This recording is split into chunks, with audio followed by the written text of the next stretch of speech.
Hi guys, welcome back to my channel. So I'm here to do my December wrap up. Honestly, I've done this video a few times. I went a little too ranty and I said a couple of inappropriate things that I realize in hindsight I do not want the internet seeing. So we're starting over because I want to keep my dignity. So yeah, this might go even quicker because I've done this a few times. I read a lot of books in December.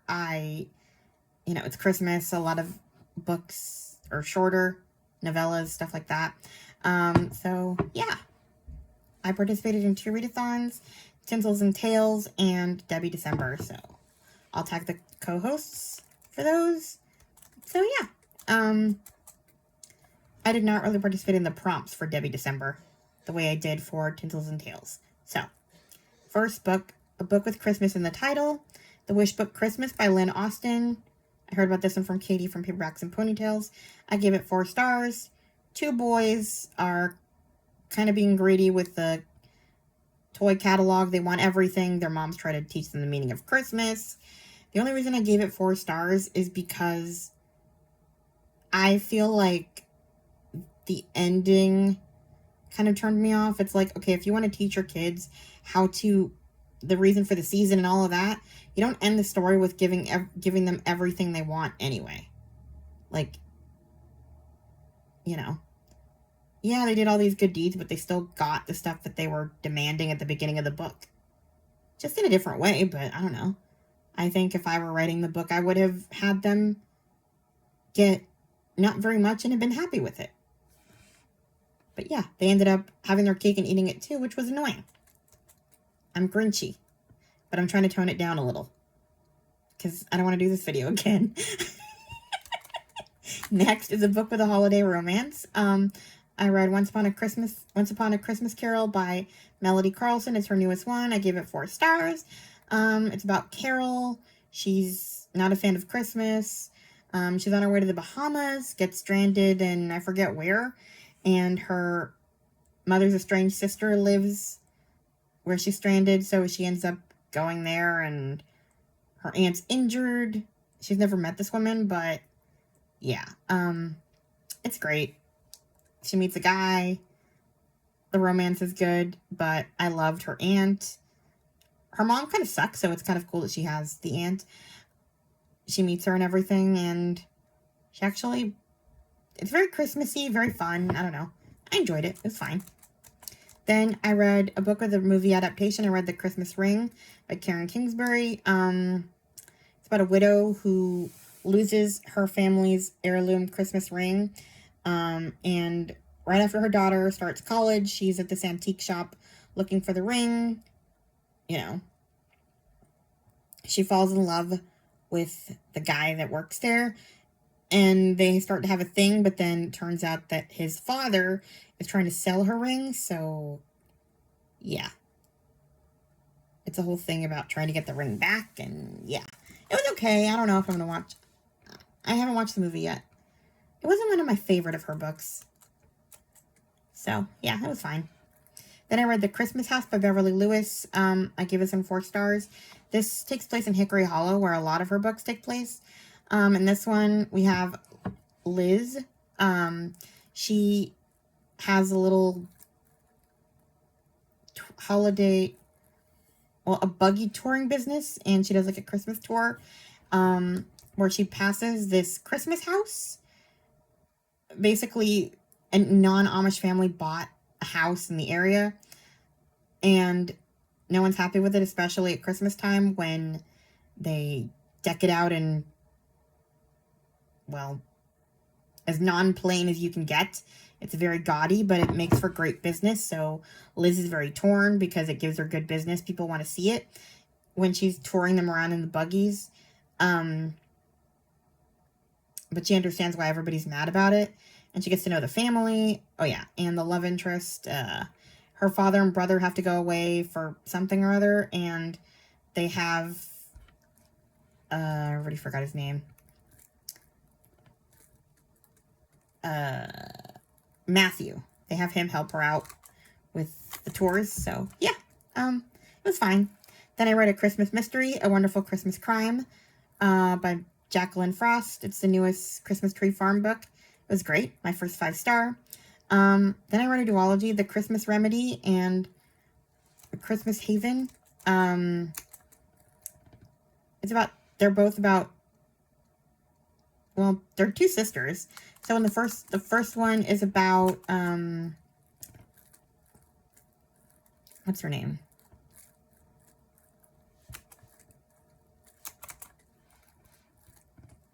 Holly. I don't know why I keep forgetting her name.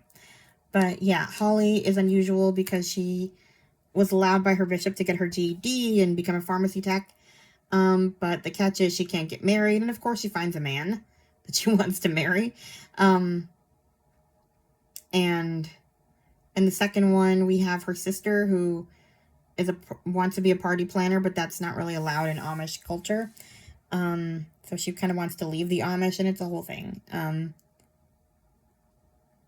It's kind of friction between the sisters because, like, the mom is super proud of Holly because, yeah, she's going a little bit away from Amish traditions, but she's doing it to help the Amish to, give them medical care. And the sister's just like a party planner. Like, she just wants to make things pretty, and that's not, I felt for her. That being said, those books aren't really very Amish. I mean, very Christmas. They're very Amish. They're not Christmassy, really, so you can read those at any time of year. I just thought they would be more Christmassy, so I picked Christmas to read them, even though Elizabeth from Lizzie Faye Loves Books read them in Amish in April. But you really don't have to wait until Christmas to read those. So yeah, I gave them both 5 stars. Then I read a book with a festive cover, A Seaview Christmas by Julie Clausen, another 5-star read. I heard about it from book lover Amanda that it was coming out. This one focused on Sarah. It's the last book in the Devonshire Shores series. It was very Christmassy. I loved it. My only problem is that I wish there would be one more book and focus on Georgiana or Georgie, because we kind of started a little bit with a romance in this one for her, and then it's like, okay, story's over. I know she's still young, like too young for it, but it would be kind of cool to do a time jump and come back, like by the time she's old enough to actually have a romance. The other ones will have babies, so that'd be fun if they did that.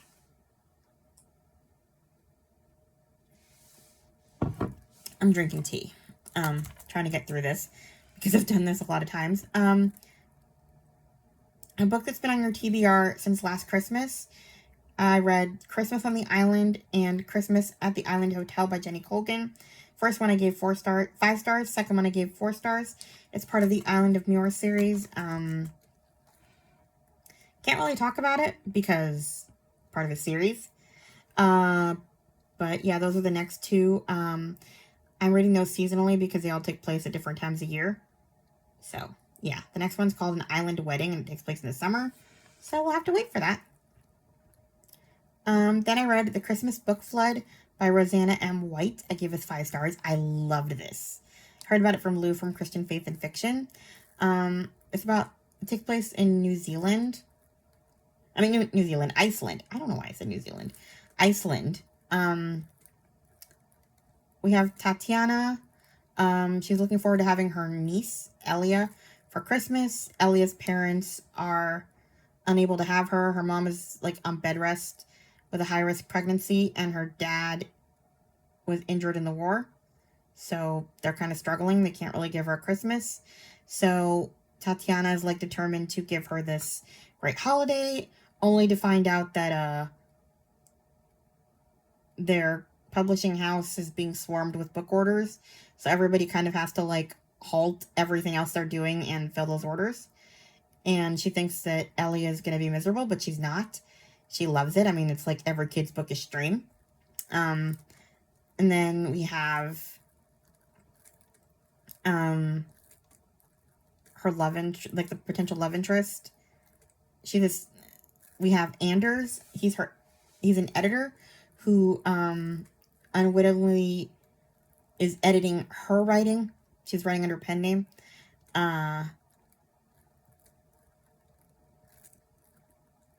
Yeah. So they don't know, he doesn't know that books he's editing are hers, and yeah, it's kind of a you got mail type thing. It's cool. I gave it 5 stars. It was great. Bookish joy. Then for the free space, I read The Most Wonderful Time of the Year by Beth Moran. I gave this one 5 stars. Heard about it from Chloe from Always Booked. We have Mary, our protagonist. She's running away from something. I won't say what.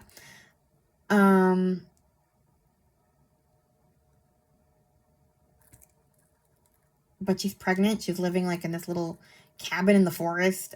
She goes into labor and she has to call a taxi, and her taxi driver is her like rescuer, literally helps her give birth. It is amazing. There's a lot of British swearing in this one, which I love.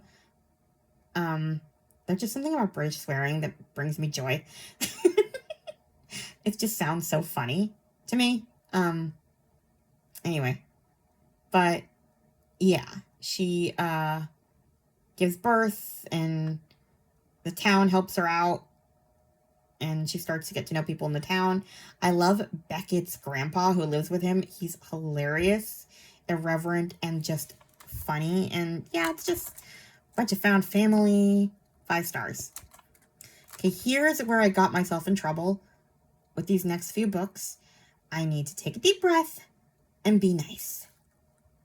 I read the last 3 books in the Angel series by Debbie Maycomer. Those Christmas Angels by Debbie Maycomer, I gave 3 stars. The angels are on a mission to make Anne Fletcher's wish come true. But she wants her son, Roy, to find love and not be such a workaholic. And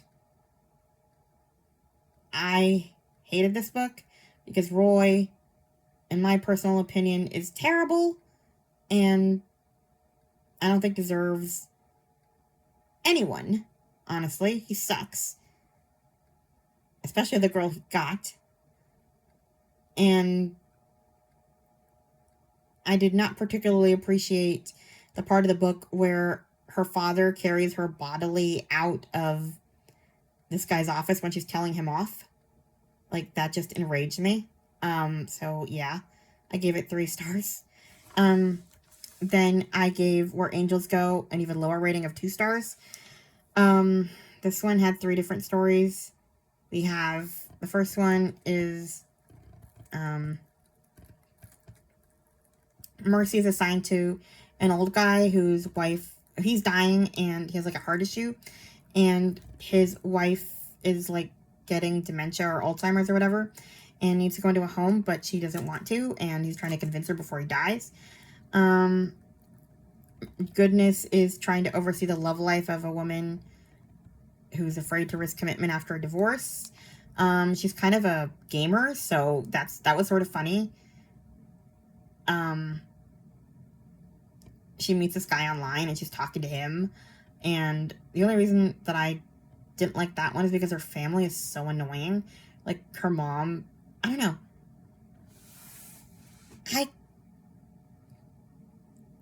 The thing I don't like about romances, I think, is that in a romance, it's like, I know it's not like this in real life, but I think you can incorporate this in a romance and just not make it sound like that's the only path in life, a partner and children. And all romances, like, they make it sound like that's the only way to live. I don't know.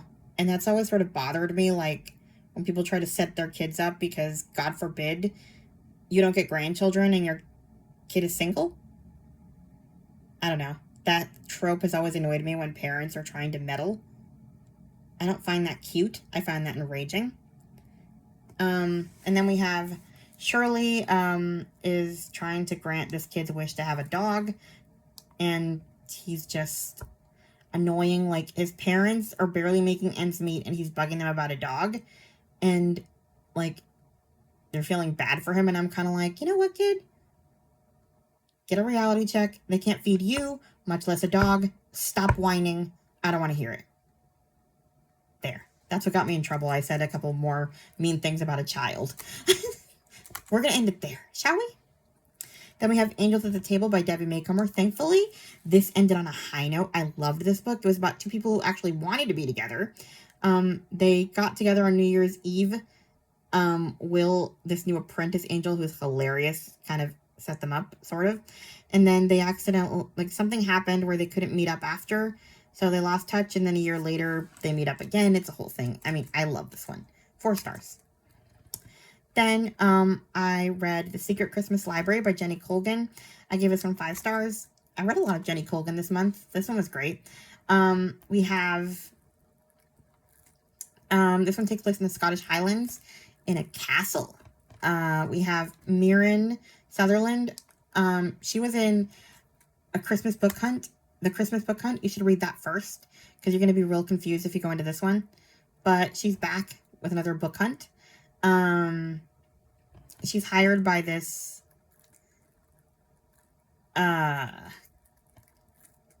what's his name?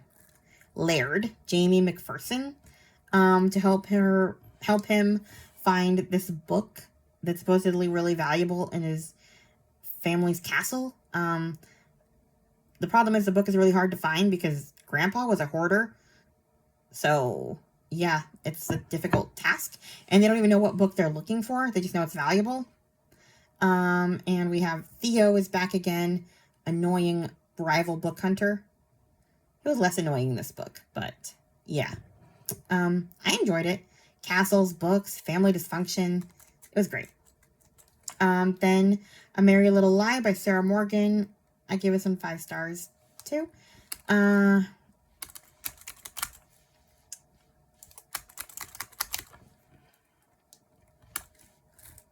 yeah, this one had this entire family getting together. They were keeping secrets. And it's interesting that I enjoyed this because there was a lot of tropes that I would never like in a book, especially a romance. So we have Becky. She's stranded at the airport, and she bumps into her brother's best friend, Will. Brother's best friend is already one. Well, I'm okay with that. But Will suggests that they drive home together. Becky reluctantly agrees, so there's forced proximity. She doesn't want to be with him because he knows a secret about her.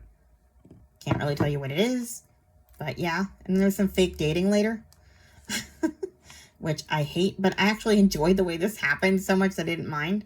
Then we have her twin sister, Rosie. She's married to Declan. They had a quick romance, and now they're having problems because they don't talk to each other, and they agreed to hide their issues. So yeah. Then we have Haley. She is Becky and Rosie's brother's significant other. Haley's never had a family or a family Christmas. And so the mom and the family is trying to make the Christmas perfect for Haley, and it's a whole thing. And yeah, it was fun. There were some really funny moments in this one. Then for a book with snow on the title or in the cover, I read Christmas with the Princes by Hannah Langdon. This is the book I got in trouble earlier with, where I had to start my video over. But essentially this one it's part of a series, but you don't really need to read them in order. You see little glimpses of other characters. Like in this one, in the epilogue of this one, you see the couple from Christmas with the Knights, which is the second book. But other than that, like, unless you read them in order, you wouldn't even know. So you can totally read them out of order. It's fine. But yeah, this one is about Laura Wilde. She arrives at the English estate for Christmas. She's trying to escape her sister's wedding chaos and seeking refuge in her job as a private nurse. There is a handsome heir named Nick Prince. He wants to keep everyone at arm's length. He suffered a lot. He's kind of cranky, but I actually didn't find him too bad. I usually hate guys with a chip on their shoulder. But I didn't hate him.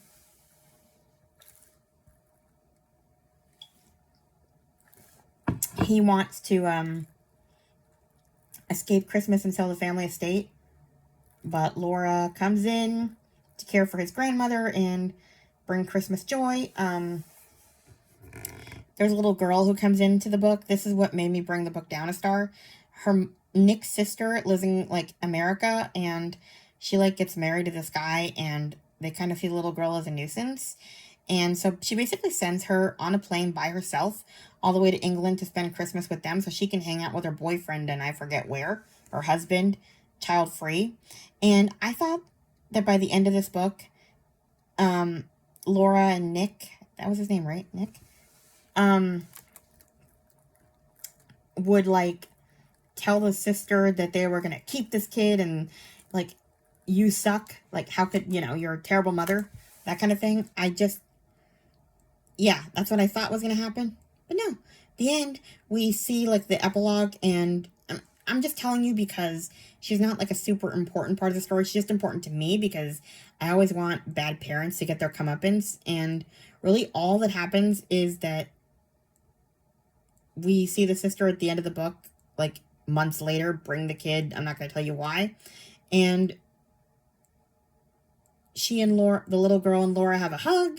And Laura tells her sister-in-law, your kid is wonderful. And she says, yeah, I know. And that's the end of it. Like, and it hints that they have a better relationship, but I found her actions so egregious that little pat on the head that you give me as a sign of hope, just no. Go away. Leave your kid in England fairyland and go to the Bahamas with your boyfriend, and I hate you. So yeah, 4 stars. I was nicer, see? Then I needed something to alleviate my rage from that ending. So I read some fairy tale retellings. I read The Silent Night by Sarah Baran. I heard about this one from Tales and Treats with Tay. I give this one 5 stars. It is a Sleeping Beauty retelling. It was an hour after midnight, and all through the house, not a creature was stirring except for the owls and Holly. So basically, Holly, the twist in this one is that Holly's awake at night, all night, and yeah, she's friends with the Parliament of Owls, and she has, like, I should have read this in Epistolary January, because there's letters from her friend that she hides in a tree, and they write letters back and forth. Turns out her friend is Dominic Claus, but he doesn't know who he's writing to. Neither one of them does know who they're writing to, but he is watching, like, the winters get longer and food becomes scarce, and so he's hints he's Saint Nick, I guess. He basically is short and climbs through chimneys delivering food and stuff that he gets to, like, the poor people, food and toys, so he's like Santa. And then, him and Holly team up eventually. And it's great. So yeah, then I read Snowden for Christmas. Oh, I guess I wrote a book with snow on the title or on the cover twice. But I read this one, Snowden for Christmas by Sarah Morgan. I gave this one 3 stars. I didn't love this one. The grandma was kind of annoying. Basically, the family gathering. Their family is kind of annoyingly prying them with questions. God forbid, no love life. We want children. The family just really judgy. Like, can't really tell you why. The grandma in particular is annoying. But the siblings are Ross, Alice, and Clemmy. They have secrets that they don't intend to share with their family. They share them with each other, but not with, like, their parents or grandmother. The grandma can be a little funny, but she's really annoying. And then we have Lucy, who is a workaholic and doesn't really have family. She's facing a Christmas alone with the prospect of losing her job. So she decides to try to win a major piece of business from Ross. So basically, she goes out of her way to go to his house to deliver her proposal, and then she ends up being snowed in. It's a whole thing. I didn't like it. There was some funny parts, but ultimately the family was too much. The parents, I loved all the siblings, but the parents and grandma, well, the mom and the grandma, really. The dad kind of minded his own business because he's a doctor and he was never home. Um, then I read The Midnight Blizzard by Mary Meekum. Is that how you pronounce it? This is a Cinderella retelling. Noelle Frost. She's trying to reclaim an inheritance that was stolen by her step-parents after her father's death. She knows that her stepsisters are trying to win the prince's heart during her bride competition, so she enters. But she's kind of falling in love with a mage. And I guess you can't be in love with mages. They don't mix. He can, I guess he's magical? I don't know, anyway. Yeah, can't really talk much more about it. They're short little reads. It's very Cinderella-esque. I enjoyed it. 5 stars. Then I read A Midwinter's Wedding, Four Kingdoms 3.5 by Melanie Sellier. I gave this one 4 stars. It was okay. I enjoyed it, relatively speaking. It was kind of a novella, but it took place in winter. The sister of the couple in the third book, of the brother in the third book, is coming to be at his wedding. I like this one because all our previous characters come together in this one for this wedding. So, yeah, it was great. I think it was a Frog Prince retelling, which was fun. Then we have Christmas with Anne by Lucy Maud Montgomery. It's just a bunch of short stories that, really there's only one Anne short story. It was about the puff sleeves. The rest were just short stories that Lucy Maud Montgomery wrote. But they were all pretty wholesome, and some of them were funny. Like, really funny. I read this one on Christmas Eve all day. So, that was fun. Then I was trying to find something Christmassy for Christmas Day, and I found Her Amish Christmas Baby by Samantha Price. There's like a whole Amish Christmas series that she writes. They're all short, and that you don't have to read them like in any order, and that just looked interesting. Basically, this woman's friend dies, her and her husband leaving a baby behind, and I thought, okay, it's gonna be cool. I love an adoption story at Christmas. There was barely any Christmas at all. I think Christmas happened in the epilogue, and the entire story was her and the child's uncle duking it out, because the uncle is not Amish, and he's like, I can give her all this stuff, and, I'm loaded. What do you have? I'm going to fight you in court. And, Amish people don't fight in court. And it's literally just a custody battle, which I normally enjoy a good custody battle. But this sucked because I wanted a Christmas book. So I decided to read a few picture books just because I was bored and I wanted something Christmassy. So I read The Lump of Coal by Lemony Snicket. I gave it 5 stars. It was so dumb, but so Lemony Snicket. It's about a lump of coal who wants the Christmas miracle to be useful, and yeah. It was silly. Then I read The Polar Express by Chris Van, whatever his name is. I never really read the book, but it was nice. I gave it 5 stars. It's what I wanted. And then I read How the Grinch Stole Christmas by Dr. Seuss. Also 5 stars. That's how I ended my Christmas. With picture books. It worked. Actually, no, I take it back. I ended it with a reread of The Christmas Hope by Donna Van Leer, because I wanted something that wasn't 5 pages long. I gave it 5 stars. I've read this one for the past 3 years at Christmas. I just like it. This is a Christmas adoption story. It's about a social worker who unexpectedly ends up with a 5-year-old named Emily for Christmas. She's supposed to take her to a foster home. But she doesn't. She takes her home, and they have Christmas with her, and it's joyous, and yeah. Then another downer. The Sound of Sleigh Bells, Apple Ridge #1 by Cindy Woodsmall. I gave us 2 stars. I thought, honestly, I bought this series just because there was an Audible sale at the end of November or beginning of December, I can't remember, and I have a compulsive need to buy when there's an Audible sale, even though I don't want anything. And it was one of those series, and I was like, okay, these are all Christmas books. At the time when I first saw them, I didn't think I would like them. Should have gone with my intuition because I hated this book, and I just decided to DNF the rest of the series without even trying, even though I bought them. But in this one, we have Beth. She works alongside her aunt, Lizzie. There's a lot of Lizzies and Lizzes in these books. In their dry goods store, and serves as contact between Amish craftsmen and Englishers who want to sell the plain people's stuff. But she's suffered like a loss.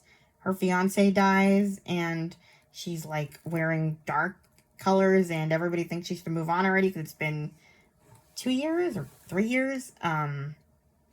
So they're like pushing her, which is annoying. She discovers a carved scene of Amish children playing in the snow, and she's kind of captured by the picture, and she wants to help the artist find homes for his paintings.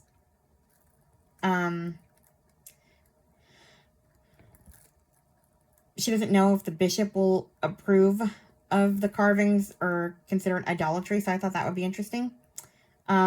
Lizzie, the aunt, sees the changes in Beth when she shows her the woodworking, and Lizzie hunts down the artist, Jonah. She basically is determined to set her up with Jonah. And she does it in a real awful way. Like, yeah, it's bad. It's like this "you got mail" thing. It's awful. And it made me so mad. I'll stop there. Then I read A Mrs. Miracle Christmas by Debbie Macomer. I give it some 5 stars. This is a reread. Honestly, I feel like every time that I had a bad book, I'm just going back to my old standbys. This one is about Mrs. Miracle. She ends up at the house of a family in need. This time it's with an older lady who has like Alzheimer's or whatever, and she helps to take care of her and kind of helps bring her granddaughter and her husband a new baby. It's a whole thing. It's great. I liked it. Well, I liked it again. Then I reread A Family for Christmas by Maggie Hartley. I gave it 5 stars. It's a short story in a Maggie Hartley true fostering. Maggie Hartley's a foster parent. And in this one, basically she's taking care of a little boy. He's a twin. He has a drowning incident and ends up with brain damage, and his parents are having trouble. They don't know if they're going to keep him or place him for adoption because they can't take care of him. So will he come home in time for Christmas or not?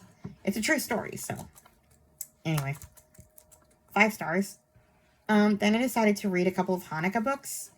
I never read Hanukkah books before, and after that whole like Hanukkah shooting in Australia, I kind of wanted, was it Australia?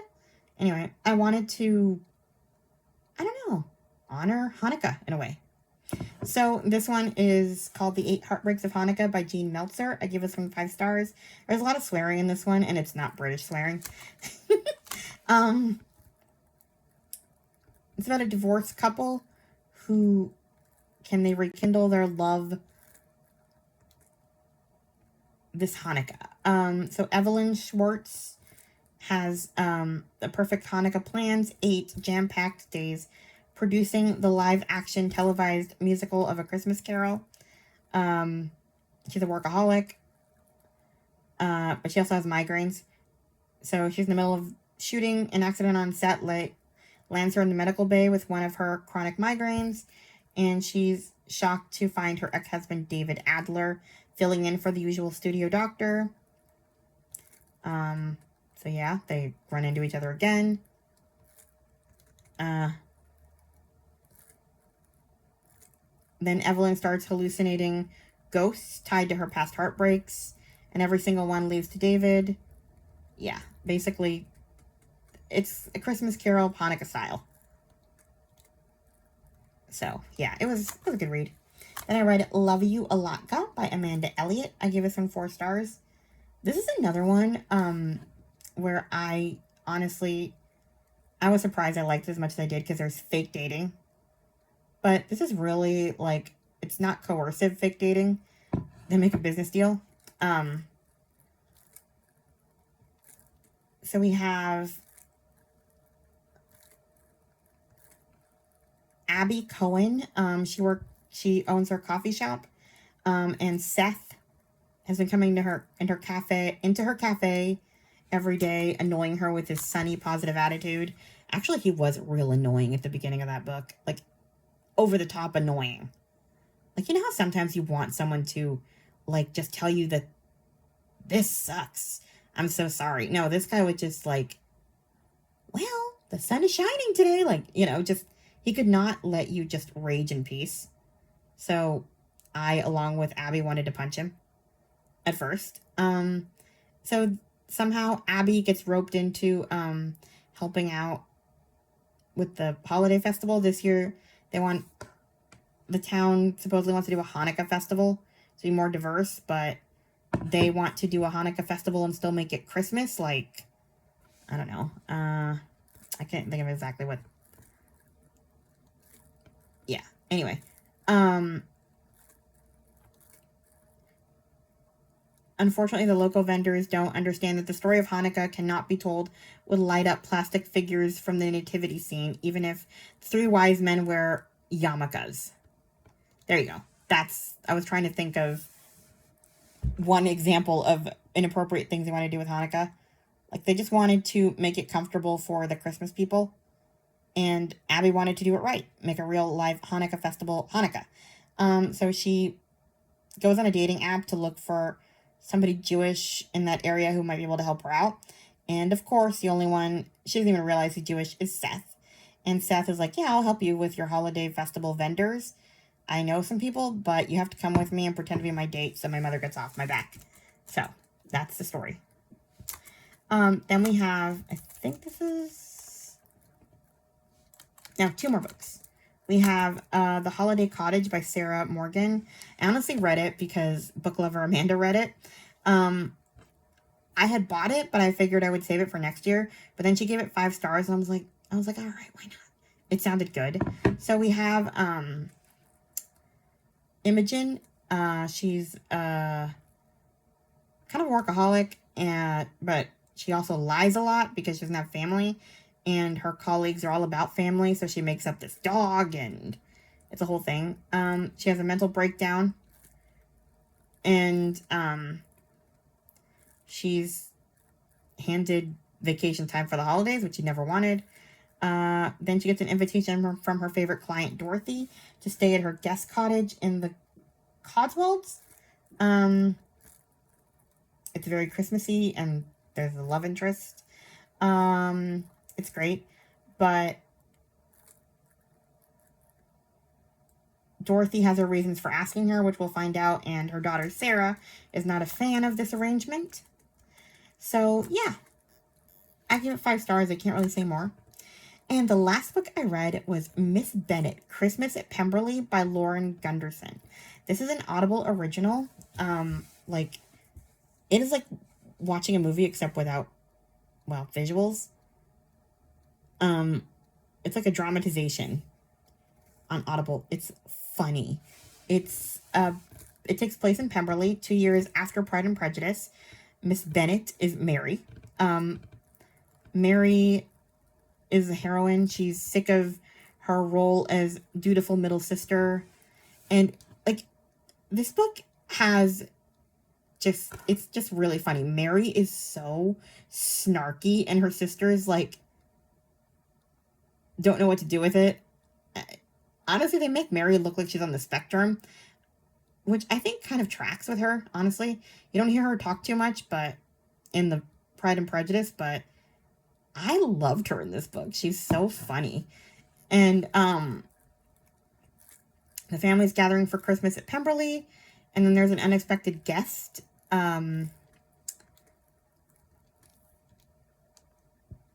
He's Catherine de Bourgh's nephew of some kind, or some relation to her, and he ends up inheriting her house.